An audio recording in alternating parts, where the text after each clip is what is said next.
Good evening and welcome to RFL. I'm Richard French. A busy Thursday for you with COVID continuing to spread, a major Supreme Court ruling saying the president is trying to make his own rules, and yet another former top administration official pulling back the curtain on dysfunction at the White House.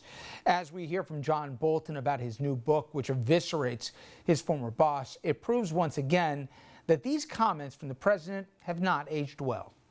I want the best people, but the cabinet, we're going to have all the best people. We're going to find out who they are. So we're going to get the best people. We need to get the best and the finest. Well, one of those best people was his former national security advisor, John Bolton. Now, Trump, he's calling Bolton a wacko and a dope. Bolton turns out it's in good company, as Trump has said the same about everyone from generals James Mattis, John Kelly, H.R. McMaster, to Attorney General Jeff Sessions, former Secretary of State Rex Tillerson. And now, Bolton's book, it is ready to go on sale Tuesday. It is called The Room Where It Happened, and the revelations in it contains, well, nothing short of stunning. Ahead of its release, Bolton, he spoke with ABC News. Explosive allegations from President Trump's longest-serving national security advisor. John Bolton claiming in his new book and in an exclusive interview with ABC's Martha Raddatz that the president put his re-election prospects above the country's interests. I don't think he's fit for office. I don't think he has the competence to carry out the job. There really isn't any guiding principle that I was able to discern other than what's good for Donald Trump's re-election. Bolton also claiming Mr. Trump asked China's President Xi to buy U.S. soybeans and wheat to help Trump with votes from farm states, pleading with Xi to ensure that he'd win his re-election. And Bolton also talking about Trump's relationship with Putin. How would you describe Trump's relationship with Vladimir Putin? I think Putin thinks he can play him like a fiddle. I think Putin is smart, tough. I think he sees that he's not faced with a serious adversary here. President Trump responding, where else but Twitter, writing, Bolton's book, which is getting terrible reviews, is a compilation of lies and made-up stories, all intended to make me look bad. Trump calling Bolton a sick puppy and telling Fox News, he was a washed-up guy. I gave him a chance.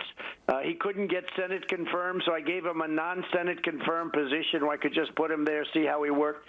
And I wasn't very enamored. But those views contrast with the positive statements that the president made about Bolton, even after he left the White House. Bolton also alleging he heard from Trump firsthand that security aid to Ukraine was directly linked to Ukraine investigating his political opponents. But Bolton declined to testify at the president's impeachment trial. The lead lawyer in the House impeachment case criticizing Bolton for refusing to say under oath what he knew, telling MSNBC, the most important point, which is that John Bolton confirmed our case, and he did it by citing conversations that he had directly with President Trump. And there are even more stunning revelations in the book. It details Trump's discussions with China's president about how the Chinese are treating a Muslim minority in his country. Quote, at the opening dinner of the Osaka G20 meetings, Xi had explained to Trump why he was basically building concentration camps for up to 1 million Muslims. Trump said that Xi should go ahead with building the camps, which Trump thought was exactly the right thing to do. Bolton also explained the disorganization and incompetence at the White House. Quote, he second-guessed people's motives, saw conspiracies behind rocks, remained stunningly uninformed on how to run the White House, let alone the huge federal government. Now, that's just a tiny sample. Trust me, there is so much more. Bolton's book, it comes on the heels of another former cabinet official's blistering criticism of Trump. I'm talking about General James Mattis, the administration's first defense secretary, who left early last year.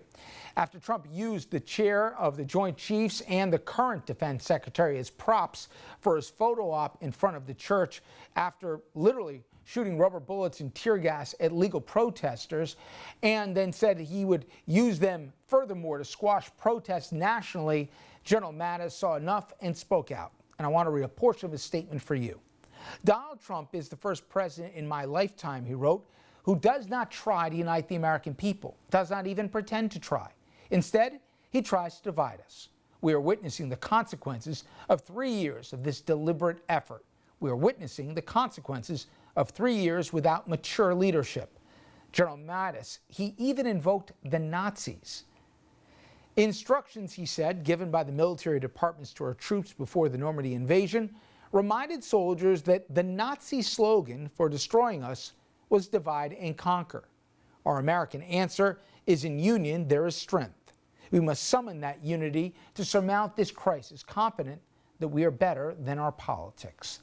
Now, as the drumbeat grows louder saying this president is unfit for office, coming from within his own inner circle, 2 more books are coming out before the election, and they could cause major headaches for this president. I should mention, I'm even excluding a book coming from his own niece, looking through the family tree and talking about just how despicable the personal actions of her uncle were and are. Bob Woodward, he's got his second book about the administration on its way, and Trump's former National Security Advisor, General H.R. McMaster, also has a book coming out, neither expected to be laudatory in the slightest. I want to bring in our guest, though, former Senator Byron Dorgan, a Democrat from North Dakota. For a person who dedicated so much of his life to public service, Senator, with what we're hearing from his own inner circle, I'm counting even Nixon. Can you remember a time where we were so ill-served by a president and his administration? I keep hearing unfit for office. Somehow it's worse than that. It is. There's so much to unpack. I mean, it's a scandal a day with this guy. And, I've known, I guess, all of the presidents, not all of them well, but I've known them all going back to Richard Nixon. And, most of them are skilled in a number of different ways. You admire the things that got them to the presidency. Listen, Donald Trump is, I think, unfit for office. I think it's not just me that says that and believes that, but General Madison feels that way. Colin Powell feels that way. John Bolton feels that way. Mitt Romney feels that way. Those are all Republicans, or at least mostly Republicans, and they've seen him up close and have worked with him, and they say he's unfit for office. There's just a scandal a day here coming from this administration. And part of what's in this book, as you know, is not just embarrassing and dangerous, but in some cases, I think, would be illegal. And obviously, without exception, using the office of the presidency for one sole purpose, and that is to advance his personal agenda, even if it's against American interests. The idea that an American president would say, go ahead and set up concentration camps as if that's okay. And for me, that's not even the lead of the book, but to me, somehow that stood with me. But where I got this all wrong years ago was, I thought, Senator, that we had guardrails set up, that even if you had, the wrong guy sitting in the chair in the Oval, that we had enough professional people and systems that would prevent that person from working consistently against the national interest. And I thought we'd have 2 political parties at the end of the day that would put country first. Why did I get that so wrong?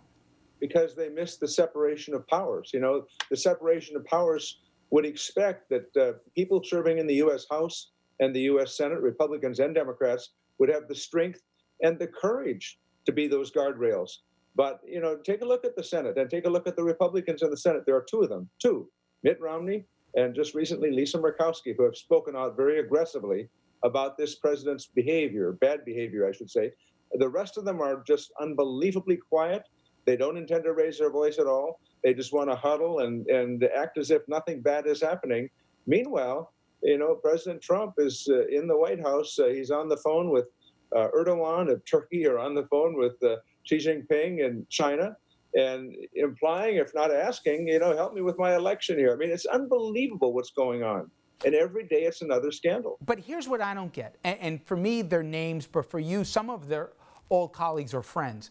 I know for a fact, if Clinton or Obama did a third of this, you wouldn't bite your tongue because you'd be afraid that, you get primaried in the North Dakota next re-election.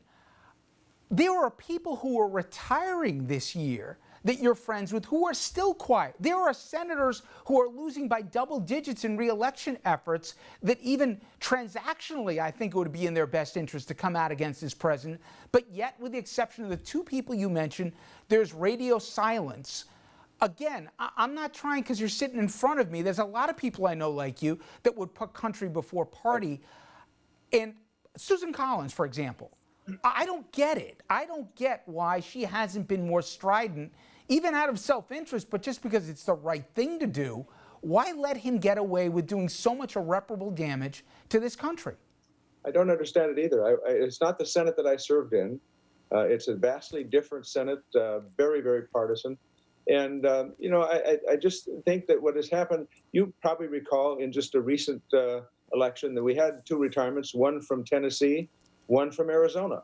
Both Republicans, both were highly critical of President Trump, and both of them left with, I think, something like 18 or 20% approval ratings in the U.S. Senate. The reason is Donald Trump took them on personally, aggressively and viciously, and I think others have learned a lesson from that, and the lesson is let's behave with respect to our own behavior. Let's ignore what the president does. We don't intend to be critical of him because it would imperil our own political circumstance. Well, that's not what the Constitution requires of someone serving in the House or the Senate. It really does require, as happened with Richard Nixon, it requires senior statesmen to go down to the White House to say, this has to end. You're not going to have the support of your political party in the United States Congress unless this ends. You know, in 2 days' time, the president's going to have a rally in Oklahoma, and everybody from his own administration, scientific and medical community, has urged him not to do this. Even the health commissioner from that state has said, don't do it. This is inside baseball, but he's going to win Oklahoma no matter what. He doesn't need to have a rally there, even politically. They won't inform masks. They'll have people sign waivers. And for the high donors, they won't encounter some of the same risks of the pandemic. The irresponsibility of this, we're so used to, as you say, a scandal a day. Our president is encouraging reckless, dangerous behavior as we're in the middle of a pandemic. Usually that would be the headline of a year. Somehow it's below the fold today. It's crazy. Yeah, it's a very big mistake on his part. It shows there's no leadership there except poor leadership. The fact is he won't wear a mask. All of the scientific advisors say, the medical science advisors say, it would really, really save lives if Americans would wear masks. But this president won't, and so a lot of his followers have decided if he's not going to wear a mask, I'm not going to wear a mask. But look, this is, in my judgment, dangerous. He shouldn't be doing this, but it comports with everything we know about him. Everything is about him, not anybody else. It's just about him and his personal interest, and that's unfortunate. A president ought to be the president of all of the American people and represent the interests of all of the American people. I mentioned off the top, Senator, I was wrong about the guardrails. I thought that would stop some of this behavior. So where normally I would think this is conspiratorial, I think it's a very legitimate worry, echoed by many, that regardless of the outcome in November, the president will attempt to delegitimize the election. And granted, the Senate has to go along, and right now it doesn't seem there'd be the votes that they'd acquiesce to what he'd want, but he hasn't been shy about even invoking the military as a tool if need be. Are you confident that we've reached this kind of, divide in the road here, that more Republicans than to this point have shown courage to would be willing to push back if he tried to delegitimize an election, if he tried to use the military to his own ends here, just because they can see the same polls too? This is losing appeal. I saw the last two Supreme Court rulings of note here. I'm a little optimistic that maybe we do have a legitimate third branch still. Are you optimistic or pessimistic this is going to get worse before it gets better? Well, Richard, I don't know the answer to that, but I think we've got about 120 days, and the American people then get to weigh in. The American people get to decide who inhabits the White House. And my best hope, of course, is that I'm a Democrat, but I think I was considered reasonably bipartisan when I served those many years in the House and the Senate. But my best hope is that the American people go out and register their great concern about the behavior of this president and replace this president with someone that we can be proud of. But if it's a close race and this president tries to do something to not leave the White House or describe it as a fake election or whatever he might do, no, I think at that point that will probably end the process for him. And I'm hoping to see the kind of courage that we would expect more routinely from members of his own party in the United States Congress. You know, I say to my kids, Senator, that they're living through historic times here. They'll remember 2020 for a lot of reasons, obviously not easy ones, but nonetheless, I'm really curious how this turns out in the fall. I appreciate your time, though, today. Thank you so much. Thank you very much. All right, when we come back here, a major defeat for the Trump administration and its immigration crackdown, this time courtesy of the courts. We're going to show you how the Supreme Court ruled and also how the president is taking the bad news. I'm going to give you a hint. Not too happy, to say the least.